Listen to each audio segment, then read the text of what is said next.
How to make somebody feel worthless by doing nothing at all. I did that.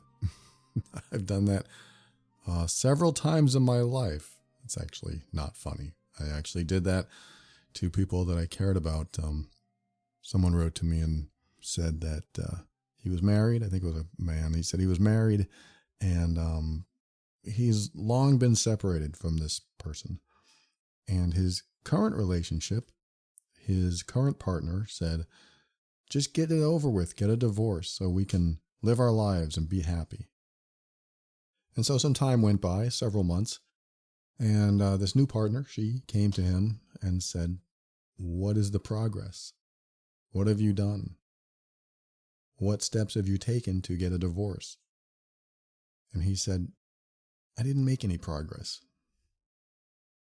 And so since then, she's been distant and she's been, I'm going to guess, hurt because he didn't prioritize her. This is how you make somebody feel worthless without doing anything at all. You don't prioritize the person that you care about. And they feel that. The person that you don't or won't not even prioritize, but take into account and consider their thoughts, their emotions, and then move forward on something that you said you would do. When you don't do that, it gets noticed and it compounds. I will do this for you, or I will do this thing. It gets noticed when you don't, and it compounds when time goes on. And so he is writing to me saying, is time the only thing that will heal this? And I'm going to say, not necessarily. It could. You could finally get married to her and everything will be great. Or it will be something that she holds on to. How do you get past that? That's a good question. How do you make someone feel worthy? How do you show them that they are worthy to you? What happens is we get into our own laziness sometimes, or procrastination. And we aren't necessarily being inconsiderate or selfish, but we might be being lazy. We might be being ourselves, because I'll speak from my own experience. I'm the kind of person that believes what is here today will probably be here tomorrow, so I'll get to it tomorrow. I'm also the kind of person that likes to jump on things and do things right away. I'm both. But there are things like a relationship, for example. My partner and I, Asha and I, have been together almost 10 years now. And just, when was it? Not even a year ago, I said, hey, we're getting married. I asked her a year ago, or almost a year ago, to marry me. And I told the story last year. I said that I waited to ask her because she was having a lot of work done in her mouth. She had 2 missing teeth and she wouldn't smile. I mean, she would, but she would hide her teeth with her fingers a lot or smile with her mouth closed. And so I didn't want to ask her and have all these pictures or these selfies that we would take and other people would take pictures of us. I didn't want to ask her because I knew she wouldn't smile for the pictures and she would feel uncomfortable. And she was actually starting to get upset that I hadn't, I took so long that I hadn't asked her. She was telling her friends, she told me this later. She was telling her friends that I don't know if he's ever going to ask. Maybe this is just something that isn't important to him. And that really hurt. I mean, not that she was trying to hurt me, but it hurt me thinking, oh my God, it must have hurt her for having to wait so long. And yeah, you could say, well, you could have asked her years ago. And we talked about that too. We've both been married before, and we were both pretty comfortable just being committed and being in a relationship, and it felt good. And so it never really came up until it came up. And then when it came up, I said, okay, well, this is real. You really do want to marry, and I do too. Let's do this. But let me, prepare. Let me set this up. I want to be able to ask you the right way. And so as we were going through that, she was starting to get all this oral surgery, and it was a lot of stress. It was a lot of trauma for her. And I didn't think it would be a good idea to ask her in between all these things going on. Or maybe it would. I don't know. But that's not even my point. My point is it took so long in her mind, and it was a long time, but in her mind, it took so long that she started feeling not worth marrying. And I'm putting words in her mouth, but some of that is true because we had conversations before. But imagine you don't feel worthy to the person that is supposed to be the one who wants to spend the rest of their life with you, or to another person that's supposed to love you no matter what, like family. When you do nothing for someone else, they may not feel worthy. And I'm not saying that everyone expects you to do anything. But when she said she was upset, and she told her friend that maybe I'm not that kind of guy, and maybe she'll just have to settle for the person I am. Wow, that really hurt. And I said, you don't understand. I've been planning this for years. I've been thinking about it for years, but you were going through all these surgeries. And she backs off and she says, I know, you're right. But at the same time, it was so long, and it's hard to reconcile all these thoughts. But I did have these plans, and they didn't even plan out what I was planning. They didn't plan out right. And I ended up asking her in a different way, which I thought was sweet and sort of romantic, but maybe it wasn't. She remembers it. She remembered it was cute. And my mom was there, and my sister was there, two of my favorite people. And then we were engaged. And I remember after I asked her at this restaurant, we came outside, and she was smiling for these pictures. She was so happy. We were both so happy. We posted it on Facebook on our timelines, and it was wonderful.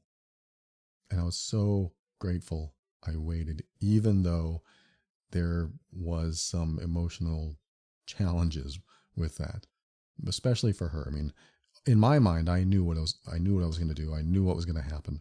But in her mind, she's thinking, wow, he hasn't asked me in all this time. Maybe he's not that kind of guy. Maybe he really doesn't want to marry me. Maybe I'm not marriage material. And that's an unfair thing to say, because I really don't think she believes that about herself. But I'm saying that because of the person who wrote to me. That's what happens in some people's minds. They think they're not good enough or smart enough or attractive enough for the other person.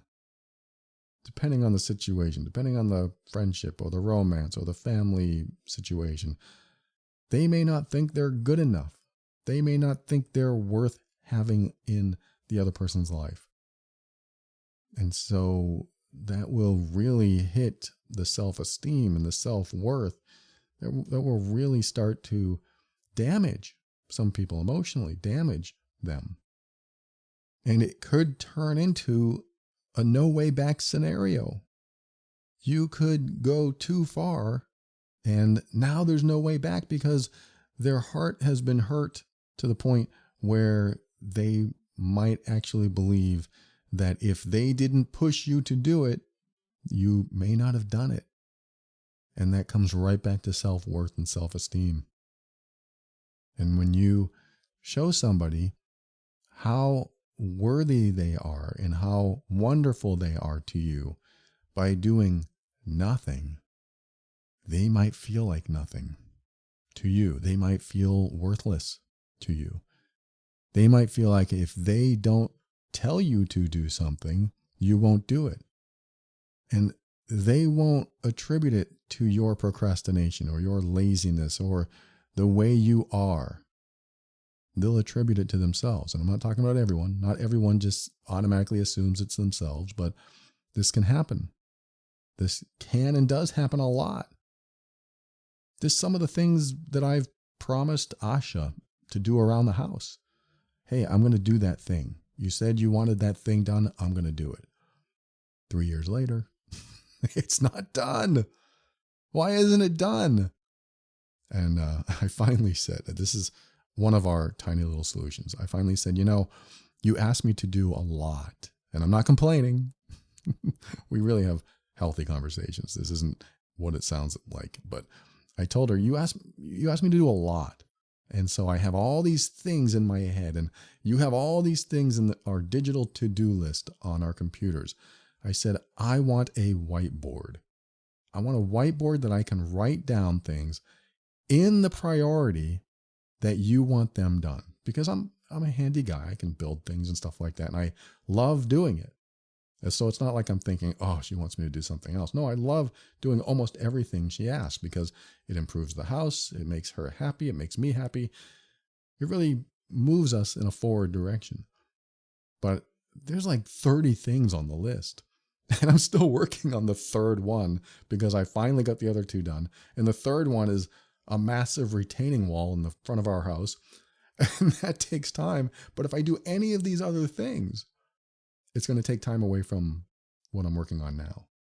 And so I said, I want a whiteboard. And then a couple weeks ago, she comes home from Home Depot and says, look what I got you. And it was just a raw piece of whiteboard, the whiteboard material. And I said, yes, yay, thank you so much. I was happy. And I immediately installed it right next to my desk in the basement. I have a desk next to my my wood shop, my workshop, whatever. And I installed that. And the next few days, I got some markers at some office supply store. And I put down 2 things.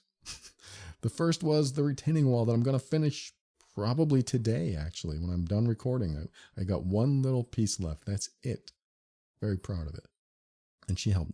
I mean, we both did the wall, but I had all the heavy lifting and the woodwork. But I'm going to finish that today, and I'm going to be able to cross that off my list. And the very second thing is the next thing on my list. And the very third thing is the one she wants done. So now I have a system that she can see. She can see what the next thing on the list is.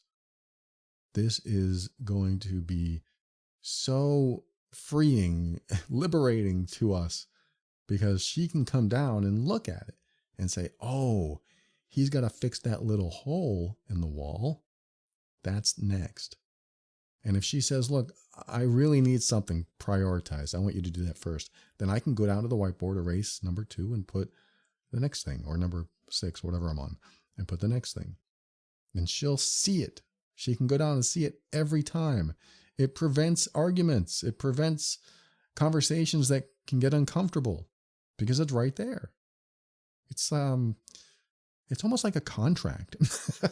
No, that's on the contract. There's the contract. We don't have to worry about it anymore because it's right there. Because one of the things I always would say to her is, I need to stop doing this one thing to do that thing. And one of her famous retorts is, it'll only take you 5 minutes. It'll only take you 5 minutes to do that thing. Why don't you just do it and then get back to your other stuff? And I have to remind her that nothing takes 5 minutes. It's 5 minutes in your mind. In your mind, the wood's already cut. You don't have to fire up the air compressor. You don't have to do the measurements. None of that is in your mind. And that's being unfair because maybe it is. But in her mind, everything's done in 5 minutes. In my mind, I'm thinking just the preparation alone is going to take a half an hour to an hour. And then I have to actually think and do some stuff and do the project. And then every time I start the project, this happens every time, I swear. Every time I start a project, it requires a branch into another project. Like, okay, oh, great, I only have 5 screws left. I have to go to Home Depot. That's another project. Buy those screws and come back. And then I start to screw it. Oh, I split the wood.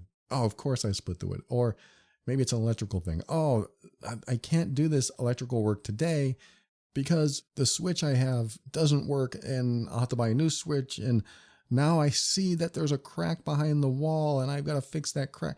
There's so much that occurs when you start a house project that you probably understand. So I tell her every project has another project inside of it. So it's not just 5 minutes. So we now understand, after being at our place for like 6 years now, we understand that everything we do around here is not a 5-minute job. And now that we have the whiteboard, prioritizing things is a wonderful way to do it because we both see it. It's not in my mind. It's not in her mind. There's no doubt. There's no question. What needs to be done next is on the board. And one of the most important points about what I'm talking about right now is that I'm going to prioritize what needs to be done next before I do anything that might seem like I'm enjoying my time alone. This isn't advice. I'm not telling you to do this yourself, but here's the thing. I value her. And if she wants something done and I put it on my list and I'm sitting there doing something else, reading, while this other thing is not getting done, she's going to feel maybe devalued. Maybe she won't. Maybe she'll feel fine and she'll say like, hey, you know how to get balance in your life. I want that too. So I'm working on that too, which we've had that conversation. But I never want her to look over at me and say, you're doing nothing right now. And we have this list. And that makes her sound like a nag. It's not, that's not how it is at all. At all. But I never want her to feel devalued. And I also want to complete these projects because it's going to be good for both of us. But especially, and this is the most important part, she's going to feel like she's worth doing these things for. That makes me feel good, even saying it. I love doing things for her, even if it's for both of us or just for the house, which is, of course, for both of us. But when I do something, when I finish a project, her face beams. She is so happy and she feels so loved. I think it's a special feeling when someone will prioritize you over something else or someone else. That's a special feeling when you can give that gift to someone that it changes their world. It changes your world because the happier the people that are in your life, the happier they are, the happier you are because they're happy to be around people who love them like that and support them like that.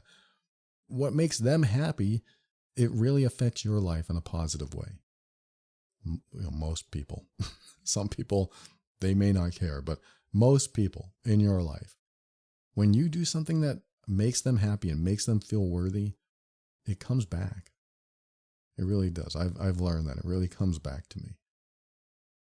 And so I'm going to answer this person's question who asked, is it just a matter of time or is there anything that I can do to help her feel special again, to help her not be upset with me? We're kind of off and on right now. We're distanced from each other.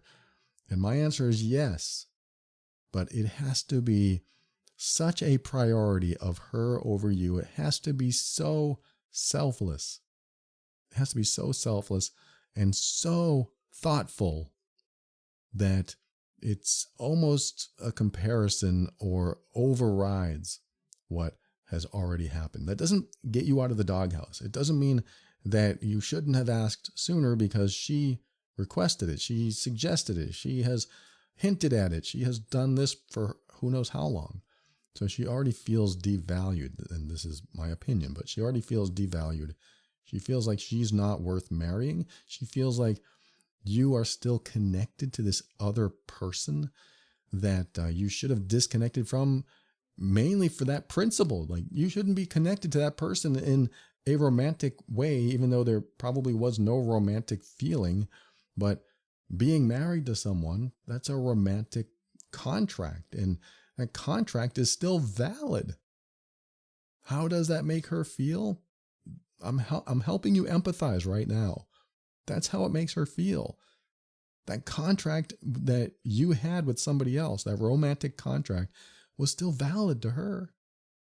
So she's number two.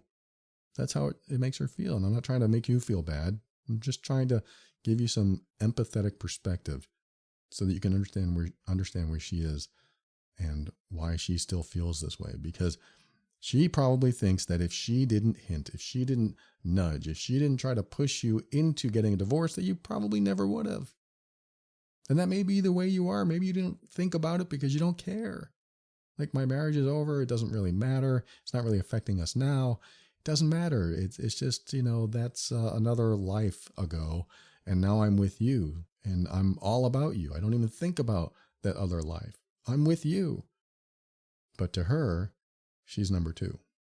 She doesn't feel like you're 100% there because you have this, what I like to call, energetic tendril, still connected to the past, still connected to another person that you were with, that you made a commitment to back then, and you're still committed in a way because that contract still exists. And so here we have somebody that wants you to invest all of you into her, and you're still connected and invested, even though it may not feel that way. But to her, that's what she sees. It exists. And because that connection, that romantic contract still exists, and because she told you this is what she wanted, and she's wondering why you aren't doing it because aren't I important? That's where she probably has been for a long time. Aren't I important enough to do this as soon as possible? I'm empathizing with you too, because this is where I was. This is what Asha felt. Aren't I important enough to do this sooner? Does it matter? Do we have to go through all these years before we get to this point? It's so tough when maybe you are the type of person that will get to it eventually, and you will. I'm that type of person. I'll get to it eventually. I know I will. And at the same time, I'm the type of person that makes a decision and takes action right away. So I know it's in me. But did I prioritize what she really wanted? And, to be fair, did I understand how important it was to her, that it was actually hurting her that I wasn't in that space? And I didn't know it was hurting her. And of course, hindsight is 20/20. So how would you, this is what you were asking, how would you make up for that? How do you do something so grand in her eyes that it doesn't necessarily erase the past, but it creates a new future, something that she can put more attention on in the present and in the future than having to revert back to the past? And that's where her mind goes. That's the problem, right? Her mind is stuck in that past that you never made happen. So now she feels like if she never pushed you to do it, that maybe you never would have done it. And that makes her feel less important to you. So how can you change that? I mean, you can't change anyone. You can't change their mind. But I believe it involves sacrifice. And hear me out. I believe it involves something that you find important, find valuable, that you are willing to give up to show her that she is more important than anything. And this might be controversial. Somebody might say, no, you shouldn't do that. But I think that when we screwed up that bad, it's important to go in the opposite direction and say, hey, I screwed up and I never want to do that again because I love you more than anything. And so this is what I did. That is something that you'll have to figure out. This is what I did. What's so important to you that giving it up shows her that you are really serious? Again, this is not advice. This is something that I myself have thought of because I don't want my partner to think that she is of lower importance than anything else in my life. So I'm willing to go the distance. I'm willing to take action today and show her that she is the most important thing in my life. And that might mean I sacrifice something. Now, sacrifice is a very strong word. I don't necessarily mean you sacrifice. I just mean you become selfless and you think about nothing but her, even if it takes your time, your energy, your money, because it's really about her now. This is about her. You have neglected her in some ways here. So now we've got to balance things. We need to balance the scales. And I know this sounds manipulative. It sounds like you're just trying to make up for something. What you're doing, though, is you're reaching in and figuring out how you truly feel about someone. That's really where I'm going. How do I truly feel about Asha? Oh my God, I want to take her on a cruise. I'm going to surprise her. Don't tell her. But I'm going to surprise her. And I think we're going to have a blast.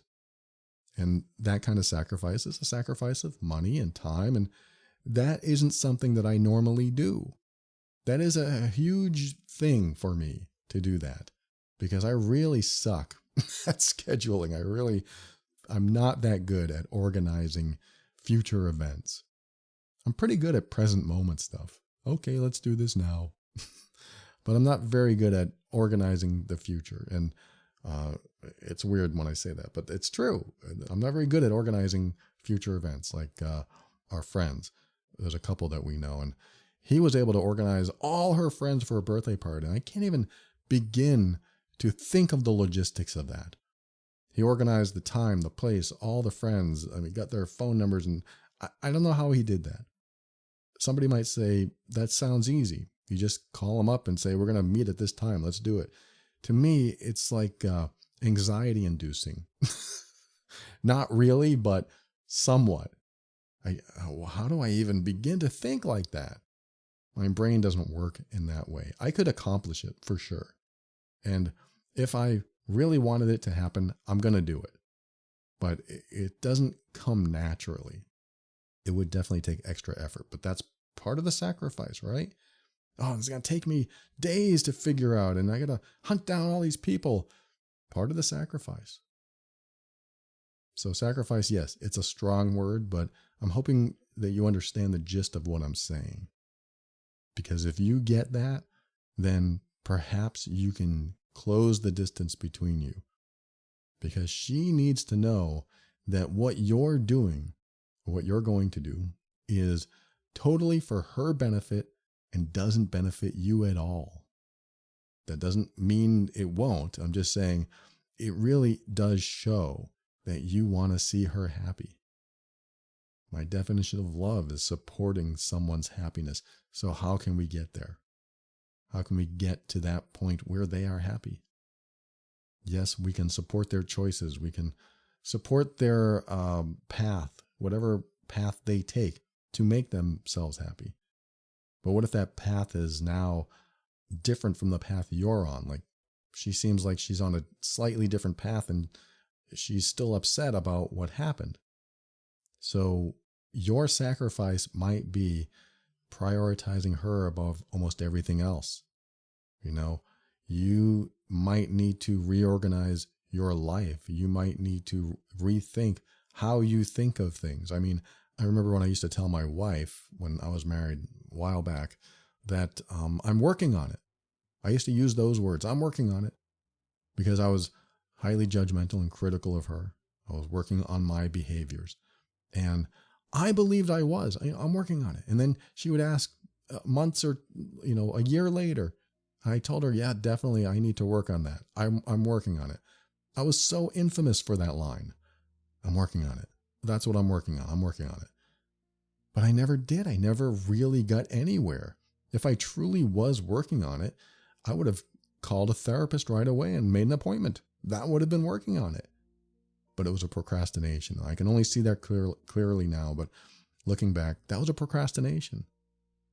If I was really working on it, if I really cared about her happiness, then I would have worked on it that day and all night and the next day, and then fell asleep because I passed out because I stayed up the night before. And then I would work on it the next day, and I would do everything possible. And I would tell her, okay, this is what I've discovered, and I need to work on this even more. I would give her updates. I would let her know that she is my priority. And so I would sacrifice a lot of my own personal time, a lot of my own balance in my life, because that should have been the most important thing that I should have been focused on. So I hope you are reading between the lines and reading the lines that I'm giving you right now. To the person who wrote, thank you for sharing that. And I hope you got something from this episode today. Good luck with that. And thanks for listening to another episode of The Overwhelmed Brain. I want to thank our patrons that support the program financially. I appreciate you. I'm so grateful for you. You definitely make my day. Every time I see your names pop up in my email, I see everyone that contributes to the show. And I want to thank Christina. Yes, Christina with a Y. I'll leave it to the audience to guess where the Y is. I'm so grateful. Thank you for joining the patron program and contributing to the show. I am touched, and I appreciate all of you.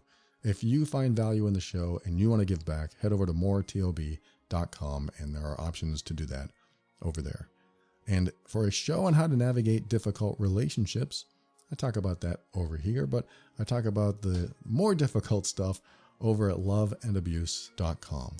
And if you know you're the difficult one in the relationship, maybe your emotional triggers are causing some relationship difficulties like I used to do for many years and many relationships, unfortunately, I help people heal from that. I help people stop being emotionally abusive over at healedbeing.com. And with that, always keep your mind open, because that's how you make the best decisions. And when you're firm in your decisions and you take action, that's how you create the life you want. Always take steps to grow and evolve. You are powerful beyond measure. And above all, and this is something I absolutely know to be true about you, you are amazing.